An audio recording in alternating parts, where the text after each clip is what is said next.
তো হচ্ছে যে কেন আসলে এই ধরনের তথ্য ছড়ানো হচ্ছে, এর মধ্যে দিয়ে আসলে সাধারণ মানুষের সাথে সেনাবাহিনীর একটা দূরত্ব তৈরি হচ্ছে কিনা সে বিষয়টা সামনে আসে, সেটা শুনবো আমি। কিন্তু তার আগে আমি যদি এই বিচারটা নিয়ে বলি যে আসলেই সামরিক আইনে বিচার করতে চাওয়া হয়েছিল এবং এখন প্রচলিত আইনে হচ্ছে, সেটা নিয়ে কোনো আসলে টেনশন আছে কিনা একটু শুনবো আপনার কাছে। আর এখন সেনা হেফাজতে যে রাখা হয়েছে এটা নিয়ে আমরা চিফ প্রসিকিউটরের, আইসিটি চিফ প্রসিকিউটরের মন্তব্য আমরা শুনেছি যে তাদের গিয়ে সেনাবাহিনীর গ্রেফতারের কোনো এখতিয়ার নেই। সেই জায়গা থেকে আমি শুনতে চাই যে তাহলে আসলে কি হচ্ছে, আপনি কিভাবে দেখছেন পুরো বিষয়টাকে? ধন্যবাদ কাজী ইয়াসিন এবং দর্শক যারা শুনছেন। আমি ব্যক্তিগতভাবে যে ঘটনাগুলো বা যে অফিসার নাম এসেছে, দুইটা বিষয় আমার কাছে খুব ইন্টারেস্টিং, বিকজ যারা নিখোঁজ হয়েছেন তাদেরকে আমি চিনতাম এবং যাদেরকে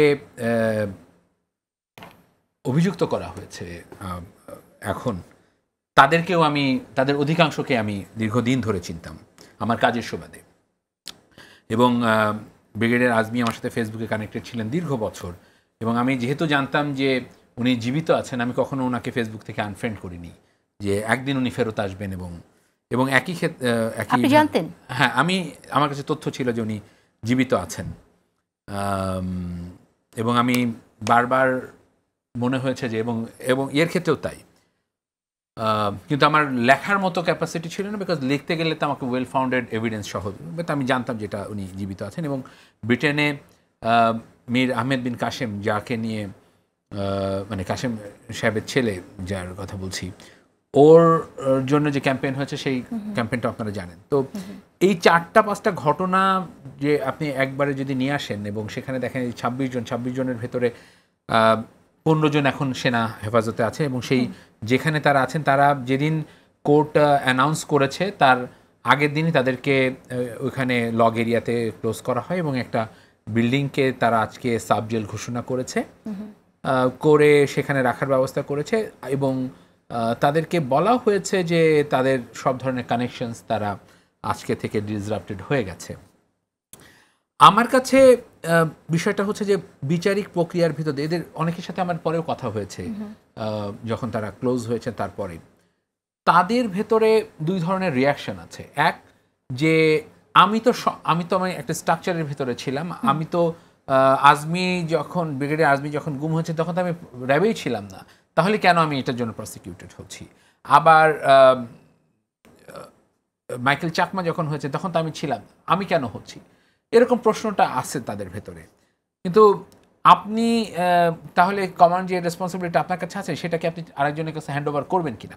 এখন আর্মির বিষয়টা হচ্ছে কি, এইরকম ঘটনাটা কিন্তু বিরল। আপনি যদি দেখেন যে শহীদ প্রেসিডেন্ট জিয়াউর রহমানের এক্সিকিউশনের পরে, মানে তাকে তার শাহাদতের পরে একটা বড় অংশকে বিচারের ভিতরে নিয়ে আসা হয়েছিল, সেটা কিন্তু সেনা আইনের ভিতরে হয়েছে, বিকজ ওইটা সবাই আর্মিতে তখন সার্ভ করছিল। বিডিআরের দুই ধরনের মামলা হয়েছে। এক, বিডিআরের ভেতরে বিদ্রোহের জন্য, সেটার বিচার হয়েছে সর্বোচ্চ সাজা সেখানে 7 বছর, সেটার অবশ্য পরে আইন সংশোধনিত হয়েছে। আর যারা হিউম্যানাস ক্রাইম করেছে, ফর এক্সাম্পল যারা মার্ডার করেছে, যাদের বিরুদ্ধে অগ্নিসংযোগের মতো বড় বা বোম বা গুলির ঘটনা ঘটেছে, তাদেরকে কিন্তু আমাদের পেনাল কোডে করেছে। আমেরিকার কিউরিরা তখন এইভাবে মতামতটা দিয়েছিলেন। তো আমার কাছে যেহেতু আমরা দেখতে পাচ্ছি যে এই ঘটনাগুলো আর্মি নিজে করেনি, আর্মির অফিসাররা মাদার ইউনিট থেকে বের হয়ে এসে either in DGFI or in RAB তারাই কাজটা করেছেন, ঠিক আছে? তো এই দুইটাই তো আর্মির বাইরে।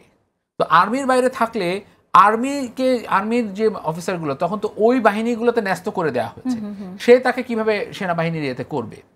এখন বলতে পারেন যে সেনাবাহিনীর কর্মকর্তা এই আইনে হয়তো এটা কাভার করে, ভালো কথা, কিন্তু যে মানুষটা আর্মিতে এই মুহূর্তে নাই তাকে আপনি আর্মির ভিতরে যদি সে যদি চ্যালেঞ্জ করে যে আমি তো সিভিল আইনে বিচার চাই, যেমন কর্নেল হাসিন বলতেন যে আমাকে সিভিল আইনে বিচার করেন, এবং উনি মুভও করেছিলেন হাইকোর্টে পরবর্তী সময়। কিন্তু এবং এদের অনেকেই খুব ফ্রাস্ট্রেশনে পড়ে গেছে যে ভাই, আমরা তো সবাই আমাদেরকে এখন একটা অপরাধীর দৃষ্টিতে দেখছে। আমি মনে করি যে আমাদের জনগণের, আমি এই কিছুক্ষণ আগে প্রসিকিউটরদের সাথে কথা বলছিলাম, এবং তাদের কাছে আমি একটা জিনিস ভালো দেখেছি, প্রসিকিউটরদের কাছে তারা একটা সুন্দর কথা আমাকে বলেছেন যে আমরা যেমন ভিকটিমের জন্য জাস্টিস চাই, অফকোর্স যে অ্যাকিউজ তার জন্য জাস্টিস চাই, জাস্টিসটা আমাদের এইটা।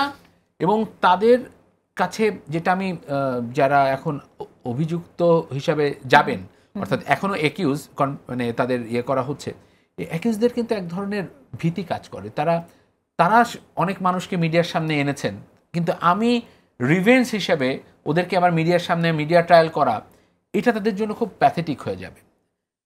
আমি মনে করি যে এটা একটা নতুন সূচনা হতে পারে বাংলাদেশের জন্য, যে এই ধরনের বিচার প্রক্রিয়া আনার জন্য নট নেসেসারিলি আপনাকে মিডিয়া হাইপ করতে হবে, মিডিয়াতে নিয়ে তাদেরকে বিভিন্ন জায়গায় মব সৃষ্টি করে বিচারটাকে প্রভাবিত করবে।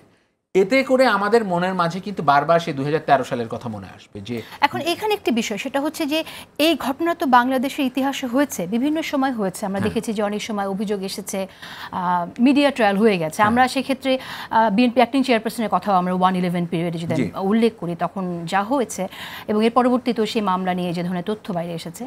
তো এটা তো মানে আপনার যখন বিচার হয় তখন সুষ্ঠু বিচার হলে শেষ পর্যন্ত নিষ্পত্তিটার মধ্য দিয়ে সুষ্ঠুভাবে যদি হয়, তখন কেউ যদি নিরপরাধ হয়ে থাকে তার সেই নিরপরাধ বিষয়ে প্রমাণ হবে, সেটাই কাঙ্ক্ষিত। কিন্তু সাধারণ নাগরিকের চাইতে তাদের যে বাড়তি একটা প্রিভিলেজ তারা পাবে কিনা, সেই প্রশ্নটার মীমাংসা এখানে কি করে হবে? আমার কাছে মনে হয় কি যে ইনসাফটা এখানে প্রয়োজন, ইনসাফটা উভয়ের ক্ষেত্রে প্রয়োজন। আপনি একজনকে একটা সাব জেল বানিয়ে রাখছেন, এটা দিয়ে ইনসাফ বন্ধ হওয়ার কোনো নেই। বরঞ্চ যে মানুষটি আপনি জাস্ট আপনার আইটা আপনি নিজেকে ওইখানে কল্পনা করে দেখেন, সে যদি ওইখানে থেকেও কোর্ট যদি তাকে সুষ্ঠু বিচার করতে পারে, বিচারটা হওয়া প্রয়োজন।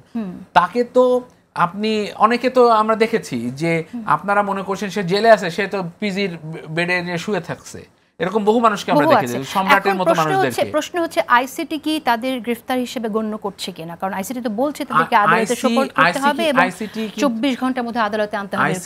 আইসিটি দেখবেন যে এইটাকে একটা এক্সাম্পল সেট করবে, কারণ এই বিচারটা কেবলমাত্র কিন্তু এই 26 জনের বিচার না, এইটা দিয়ে একটা বড় ধরনের মুক্তি পাওয়ার সম্ভাবনা আছে সমগ্র জাতির। কারণ একটা অপরাধ তো বাংলাদেশে গত 15 বছর হয়েছে, গুমের ঘটনা ঘটেছে, এক্সট্রা জুডিশিয়াল কিলিং হয়েছে। গুম যে হয়েছে, যেমন ধরেন কিছুক্ষণ আগে কথা বলছিলাম, ব্রিগেডিয়ার মানে মেজর জেনারেল ছিলেন জিয়াউল আহসান। জিয়াউল আহসান তো স্বীকার করেন যে তিনি কোনো অপরাধী করেননি, তিনি বলেন যে তিনি কোনো অপরাধী করেননি। কিন্তু আমরা যারা জানি যে উনি অপরাধী, উনি প্রকাশ্যে বলতেন যে মেরে ফেলছে, কি হয়েছে। এই মানুষগুলোকে তো আপনাকে আইনের আওতায় আনতে হবে। আইনের আওতায় যদি আপনি না আনেন, দেশে পরবর্তী কোনো সরকারি আর আইনের শাসন কায়েম করতে পারবে না। এখন আর্মির উচিত এদেরকে যেমন আইনি সহায়তা দেওয়া যদি তারা মনে করে যে আইনে, একই সঙ্গে প্রসিকিউশনের উচিত মিডিয়া ট্রায়ালের বা মিডিয়া হাইপ তুলে গণজাগরণের মতো পরিস্থিতি সৃষ্টি না করে প্রকৃতপক্ষে গণমাধ্যমের মানে সুষ্ঠু রিপোর্টিং এর মাধ্যমে একটা ন্যায় বিচারকে নিশ্চিত করা। ওকে, ফিরছি আমি, কিন্তু ওই জায়গাটা একটু স্পষ্ট বুঝতে চাই আমি রোমিও আপনার কাছ থেকে, যে আপনি বলেন যে প্রসিকিউটরের সাথে আপনার কথা হয়েছে, তো প্রসিকিউটরের সাথে কথা বলার পরে কি মনে হয়েছে যে তারা গ্রেফতার হিসেবে গণ্য করছে এখন? না, আমি এই বিষয়টা নিয়ে আমি আগ্রহী না, কারণ আর্মি যখন বলেছে যে তাদের হেফাজতে আছে, এগুলো হচ্ছে খুবই ব্যুরোক্রেটিক, খুবই ছোট বিষয়। মানে এত বড় বিষয়টা দেখেন, এত বড় একটা আর্মির এতগুলো অফিসারকে জেনারেল ওয়াকারুজ্জামান তার কমিটমেন্ট, তিনি 5 তারিখে যে কমিটমেন্টটা দিয়েছিলেন, 1 বছর পরে এসে সেই কমিটমেন্টটা উনি রাখছেন এবং অফিসারদেরকে অ্যারেস্ট করেছেন। মেজর জেনারেলরা অ্যারেস্ট হয়ে জেলে প্রত্যেকদিন যাচ্ছেন। জেনারেল হাসানের মতো সবচাইতে প্রভাবশালী শেখ হাসিনার সময়কার অফিসার, আমাকে উনি নিজে বলতেন যে আপনারা কি করবেন আমরা দেখব।